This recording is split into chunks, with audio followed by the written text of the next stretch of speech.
আজ বিকেলে চলে গেলেন বিশিষ্ট সাহিত্য চিন্তক তথা প্রশাসক অনুনয় চট্টোপাধ্যায়।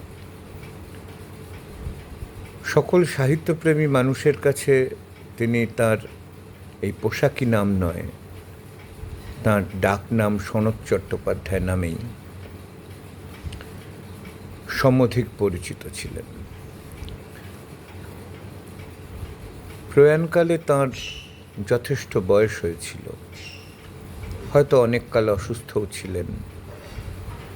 অম্লান দত্তের কাছে যেটা শুনলুম, মস্তিষ্কে রক্তক্ষরণজনিত একটি বিষয়ে তিনি বেশ কিছুদিন অসুস্থ ছিলেন।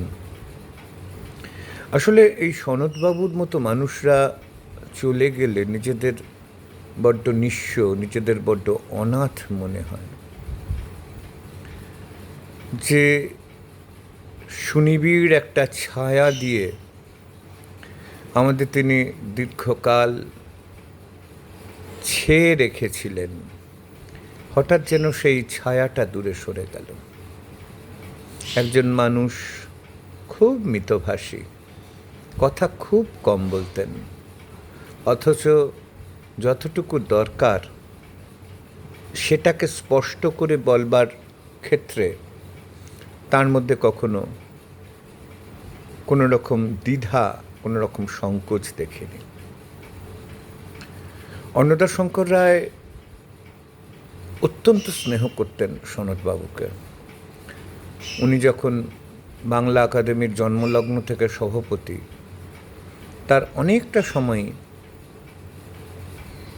সচিবের দায়িত্ব, বাংলা একাডেমির সচিবের দায়িত্ব সনৎবাবু পালন করেছেন। সেই কাজে বহুবার তিনি অন্নদাশঙ্করের বাড়িতেও এসেছেন।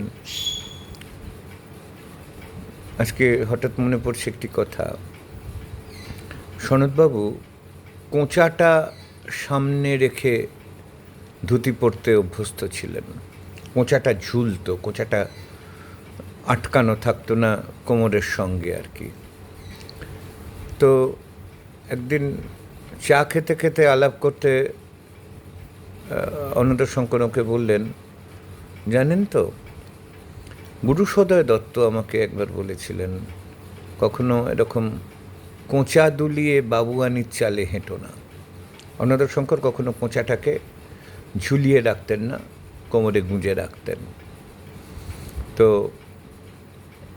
অন্নদাশঙ্কর কিন্তু সনৎবাবুকে বললেন না যে আপনি সেই রকমভাবে কোঁচাটাকে ঘাড়ের সঙ্গে আটকে রাখুন, কিন্তু নিজের স্মৃতির কথা বললেন বা নিজের অভ্যাসের কথা বললেন। তো এইরকম অনেক টুকরো টুকরো কথা মনে পড়ছে। আবার বিশেষভাবে মনে পড়ছে অন্নদাশঙ্করকে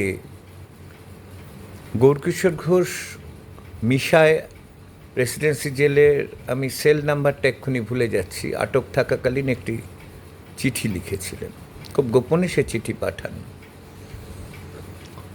সেই চিঠিতে তিনি অনুরোধ করেছিলেন যে এই দুঃসময়ে আপনি এগিয়ে আসুন, সাংস্কৃতিক নেতৃত্ব দিন। কার্যত সে নেতৃত্ব অন্নদাশঙ্কর তখন দিয়েই চলছিলেন। তো একবার বাংলা একাডেমিতেই সেই চিঠিটা আমি সদ্য মুখ্যমন্ত্রীর দায়িত্ব নেওয়া ওই জ্যোতিবাবুর অবসরের পর প্রথম যে 6 মাস বুদ্ধবাবু মুখ্যমন্ত্রী হয়েছেন, সেই সময় বুদ্ধবাবুকে দেখাই। তা উনি আমায় বললেন যে এই চিঠিটা আপনার ব্যক্তিগত সম্পদ করে রেখে দেওয়া উচিত না, এই চিঠিটা আপনি বাংলা একাডেমিকে দিয়ে দিন। হ্যাঁ, আপনার কাছে থাক, আপনি যেরকম মনে করবেন। তা উনি তৎক্ষণাৎ সেই চিঠিটা সনৎবাবুর হাতে দিয়ে দিলেন, বুদ্ধবাবু। তো অন্নদাশঙ্করের প্রয়াণের একটু আগের ঘটনা। তো অন্নদাশঙ্করের প্রয়াণের পর আমার মনে হলো যে ওই চিঠিটা প্রকাশ করা উচিত। তো আমি চিঠিটির কোনো রকম চিত্রলিপি, অর্থাৎ যাকে জেরক্স বলা হয়, ফটোকপি করে রাখিনি। তো তখন সনৎবাবুকে বললাম কি করা যায়। উনি অল্প সময়ের মধ্যেই সেই বাংলা একাডেমির আর্কাইভে রাখা চিঠিটার একটা ফটোকপি করে আমায় দিলেন।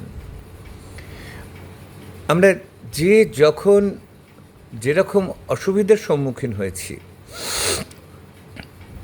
কোনো বই বলুন, কোনো ম্যাগাজিন বলুন, কোনো রেফারেন্স বলুন, নির্দ্বিধায় সনৎবাবুর কাছে দাঁড়াতাম এবং যতটা সম্ভব সহযোগিতা সনৎবাবু করতেন।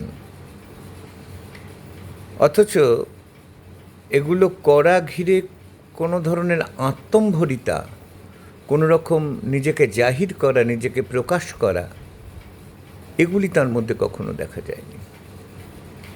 ধীশক্তি, মননশীলতা এবং স্বচ্ছ ভাবমূর্তি, এগুলির যেন একটা অদ্ভুত সম্মিলন ঘটেছিল তার মধ্যে। পরিণত বয়সে তিনি চলে গেলেও আমাদের কাছে তার মতো মানুষের জৈবিক উপস্থিতিটা খুব ভরসাস্থল ছিল। আমাদের মনে হতো আমাদের একজন সনৎবাবু আছেন, আমাদের একজন অনুনয় চট্টোপাধ্যায় আছেন। আজ থেকে আমাদের সেই মনে হওয়ার ভাঁড়ারটা শূন্য হয়ে গেল। জৈবিকভাবে সনৎবাবু থাকলেন না। এটা প্রকৃতির ধর্ম, এটা তো ঘটবেই। আমিও একদিন থাকবো না, আপনারা যারা শুনছেন আপনারাও একদিন থাকবেন না। কিন্তু এই সনৎবাবুর মতো মানুষরা, এদের মতন মানুষদের সঙ্গে যাদের কখনো সখনো পরিচয়ের সুযোগ ঘটে, তাদের চলার পথে, তাদের স্মৃতিপটে সনৎবাবুর মতো মানুষের যে একটা ছবি, সেটা চিরকালের জন্য অম্লান হয়ে থাকে। কতদিন আগে চলে গেছেন তপবিজয় ঘোষ, কতদিন আগে চলে গেছেন শুভেন্দু শেখর মুখোপাধ্যায়। তবু আজও তাঁদের অভাব এবং তাঁদের ব্যক্তিত্বময়, সৎ, নিরপেক্ষ, কোনো রকম দ্বৈততায় না ভোগা যে চরিত্র, সেটা ভীষণ রকম মনে পড়ে। এই বৈশিষ্ট্যটা সনৎবাবুর মধ্যেও খুব প্রবলভাবে ছিল। কোনো দিন নিজের মেরুদণ্ডটাকে তিনি বিক্রি করেননি। কোনো দিন কোনো অবস্থাতেই কোনো রকম ঘুষ বা ঘুষির কাছে নিজেকে তিনি আত্মসমর্পণ করেননি। কোনো অবস্থাতেই কোনো রকম প্রলোভন তাকে ভোলাতে পারেনি। তিনি অবসর গ্রহণের পর তার মতাদর্শের প্রশ্নে, চাকরি ক্ষেত্রে অবসর গ্রহণের পর তার মতাদর্শের প্রশ্নে এতটুকু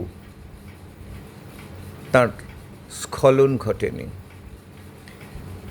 বামপন্থায় নিজেকে অবস্থানরত দেখিয়ে আবার চরম সাম্প্রদায়িকদের সঙ্গে মেলামেশা করা, চরম সাম্প্রদায়িকদের কাগজে লেখা, এই যে দ্বৈততা আজ অনেকের মধ্যেই আমরা দেখতে পাচ্ছি, আমরা কিন্তু এই জিনিসটা সনৎবাবুর মতো মানুষের কাছে কখনো দেখিনি। অর্থাৎ পরিপূর্ণভাবে একজন ভণ্ডামি শূন্য মানুষ ছিলেন তিনি। কথার জাগলারিতে, কথার প্রলোভনে, নানা ধরনের ছলচাতুরির মধ্যে দিয়ে মিষ্টি মিষ্টি কথা বলে লোককে ভুল বোঝানো এবং নিজের রাজনৈতিক চরিত্রর মধ্যে একটা কালিমা লেপন করা, যেটা অনেকের মধ্যেই দেখা যায়। অর্থাৎ ধর্মেও আছি, জিরাফেও আছি, এই জিনিসটা কিন্তু সনৎবাবুর স্বভাব বিরোধী ছিল। তাঁর শোকতপ্ত পরিবারের প্রতি আমার আন্তরিক সমবেদনা জানাচ্ছি। সনৎবাবুর স্মৃতির প্রতি আমার সশ্রদ্ধ প্রণাম, শ্রদ্ধা, অভিবাদন জানাচ্ছি। সনৎবাবুর মতো মানুষরা কখনো মরেন না, আমাদের বুকের ভিতরে তারা চিরকাল থেকে যান। কমরেড সনৎ চট্টোপাধ্যায়, লাল সালাম। কমরেড সনৎ চট্টোপাধ্যায় আমার রাহে।